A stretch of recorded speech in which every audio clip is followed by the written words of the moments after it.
Amambuka ago webale nnyo kuleeta omulamu ogwo ku mambuka. Amambuka makulu nnyo ku byobufuzi bya Uganda n'obutebenkevu bwa Uganda mu kiseera kino ne ku mulembe guno. Okusookera ddala mu 1986 nga twakamala kuyingira ekibuga n'okuzingako eggwanga lyonna. Naffe bali ab'omu mambuka basooka ne batutegeera bubi olw'ensonga nti ebyobufuzi biri ebyaliwo bye baali bamaze okubamatiza byali byawukana nnyo n'ebyobufuzi Museveni bye yali azze nabyo bye yali aleese.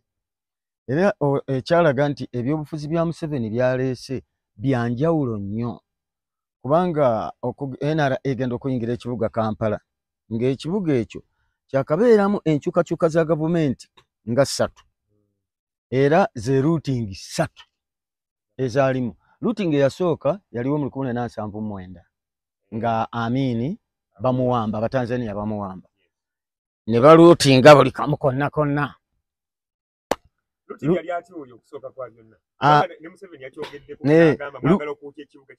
Routing mbi nnyo kubanga routing ezze eggwanga emabega emyaka egitaka wansi wa 10 oba 20 kubanga nze nali muto mu 79 omwo nenalabanga nga bakoja bange bannaffe baneiba baleetanga essimu zino ez'okummeeza ez'okunyoola ez'omu ofiisi ninga talina kyagenda gikozesa abeera yiri eri ku kibira ate essimu zabanga za bikondo nga za waaya.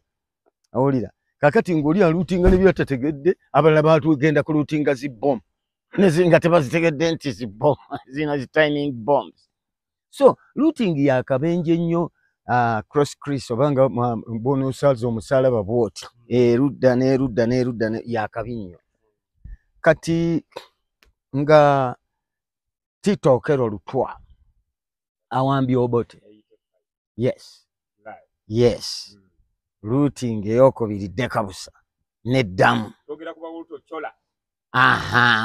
Master planner Second Lieutenant Ochola Walter ye yalangirira naye waliwo ba Tito Okello ba Bazili Olala n'abalala nga bagobye bali bogole ba Ogeni n'abalala. Kati routing eyo yali double impact kubanga ba civilian baluutinganga n'abamagye ne baluuti nga bamagye bajje ne bakuba amasasi emundu amakufulu